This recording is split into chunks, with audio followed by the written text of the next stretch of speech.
Students, today we are going to start topic that is a liver. So all of you know that there are mainly the um, two kinds of glands mainly are present in the body, exocrine gland and endocrine gland. So liver are the largest exocrine gland in the body, which they secrete the secretion, that secretion called the bile, and which directly carried through the duct. So liver is the largest gland in the body. It is dark red and the spongy. It is lying in upper abdomen below the diaphragm of the right side. It weighs about 1.5 to 2 kg. It acts as a well equipped biochemical laboratories where metabolism of all nutrient we take in body so takes place, such as the carbohydrates, proteins, fats, vitamins and minerals, and which takes place as well as which produce a heat, which heat is produced in the body, generate energy. Anatomy, now start the anatomical structure and the histological structure of the liver. So anatomy means internal structure of the liver. Liver is both secretory as well as excretory gland. It is situated in the upper right side of the abdominal cavity. It is made up of many lobes.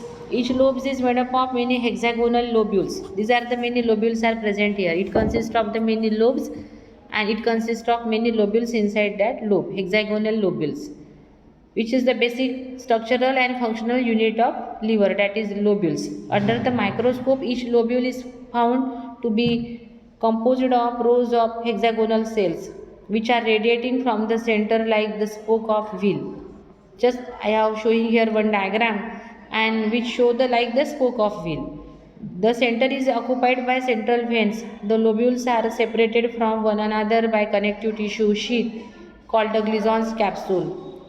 In the Glison's capsule, branches of hepatic artery and hepatic portal vein are present.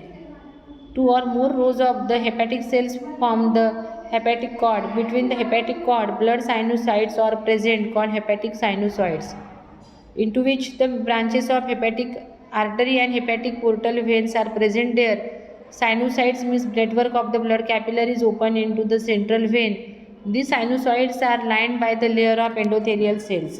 In the sinusoids present the phagocytic cells called as Kupffer cells. It digests the dead RBCs, because the lifespan of RBCs are about 120 days, and after 120 days RBCs dead, and dead RBCs digest by these Kupffer cells. Each hepatic cord encloses a phagocytic cells called Kupffer cells. Many bile capillaries are joined to form the bile ductules. The bile ductules are present in the Glison's capsule. Thus the liver cells has on one side a hepatic sinusoid which are going to join the central vein, and on the other side of the bile capillary going out of the lobules to join the bigger bile ducts. Then now start the functions of the liver. So liver is an essential organ of the body. It performs many functions. So out of these very common and important functions are the secretion of bile. So bile is secreted continuously from liver cells. It is stored in gallbladder. It is an alkaline liquid, bitter in taste. About 500 to 1000 ml bile is secreted daily. It is yellowish green in color. Its specific gravity is about 1.010 to 1.011. It is alkaline in nature and pH is about 7.8 to 8.6. Then composition of bile. Bile contains about 98% of the water. Bile from gallbladder is more concentrated. The chief solid present in the bile are protein, inorganic salts, bile salts. Then they are excretory substance. Bile salts make the medium of intestine alkaline. Fat-soluble vitamins such as A, D, K are absorbed in the intestine in presence of the bile salt only. Bile salts help in the digestion and absorption of fatty acid. Bile salts activate the many inactive enzymes, especially lipase enzyme. In connection with blood and the circulation, so liver store large amount of blood, thus help to regulate the blood volume. It manufactured plasma protein which are necessary for regulation of osmotic pressure and the viscosity and the coagulation of blood. Coagulation means when the blood is removed, so it loses its liquid state and set into semi-solid mass called the blood coagulation or the blood clotting. RBCs are formed in liver during fetal life. RBCs are destroyed in liver in adult life. It manufactures the heparin. Heparin are the natural anticoagulant. When the blood is flowing within the blood vessel, so it does not clot due to the presence of the natural anticoagulant like the heparin, which prevent the intravascular clotting of the blood. So in this way, then again next function, it transfer the postal to postal to systemic circulation. It manufactures prothrombin and fibrinogen. These are the blood coagulating protein and thus help in clotting of blood. It stores the ions, vitamin B12 and carbon monoxide and thus help in formation of hemoglobin. Then this liver act as also in relation with fat metabolism. It store the fat. Then it is the site of ketone bodies formation. Fat are released for energy production by beta oxidation of fatty acid. Liver also convert the carbohydrate and protein into fat soluble. Excess of fat is converted into carbohydrate by the process of gluconeogenesis, formation of carbohydrate from non-carbohydrate material. This is called a gluconeogenesis. Glycerol is oxidized in the liver. It is the site of synthesis of phospholipids. Fat soluble vitamins such as A, D, E, K are stored in liver. So these are the functions of the liver in relation with fat metabolism. Then in relation with vitamins, it manufactures the prothrombin with the help of vitamin K. Prothrombin I already explained here. Prothrombin are the blood coagulating protein which plays a very vital role in blood coagulation. It forms the vitamin A from carotene and stores vitamin A and D. It also stored vitamin B12. Then this liver plays a very vital role in carbohydrate regulating mechanism. Liver act as a main center for the carbohydrate regulation. When there is a reach in blood sugar level, the excess of glucose is converted into glycogen and stored in the liver. This process is called as gluconeogenesis. So the glycogen act as a reserve food material when the glucose supply is not sufficient. So liver glycogen is broken down into glucose and this process is called as glycogenolysis, because lysis means breakdown. Glycogeno means glycogen and lysis means breakdown. So liver also convert the certain non-carbohydrate substance into glucose or glycogen by the process of gluconeogenesis.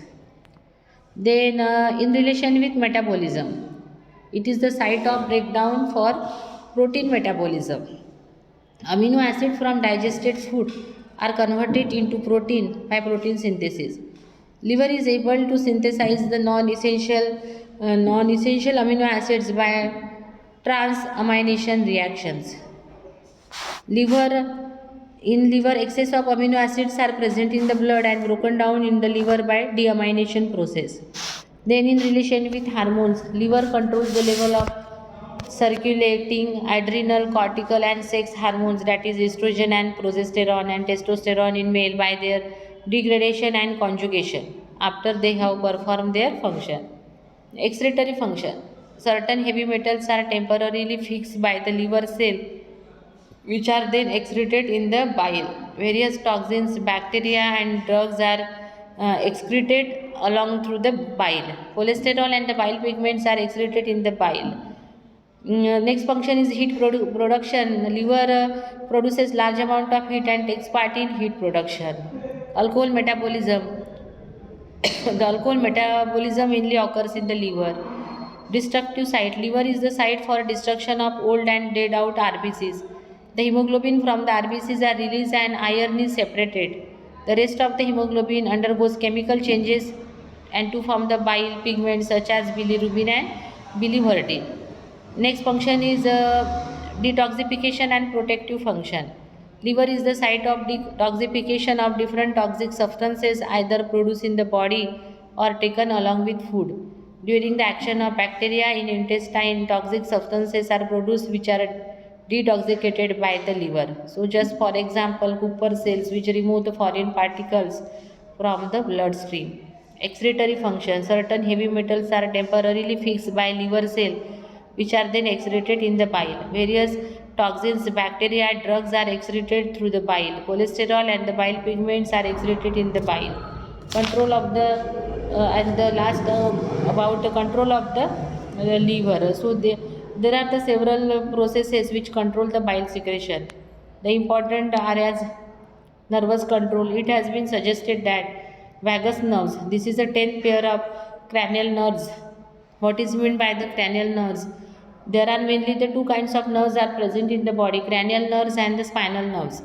The nerves arises from the brain are called the cranial nerves, and nerves arises from the spinal cord called the spinal nerves.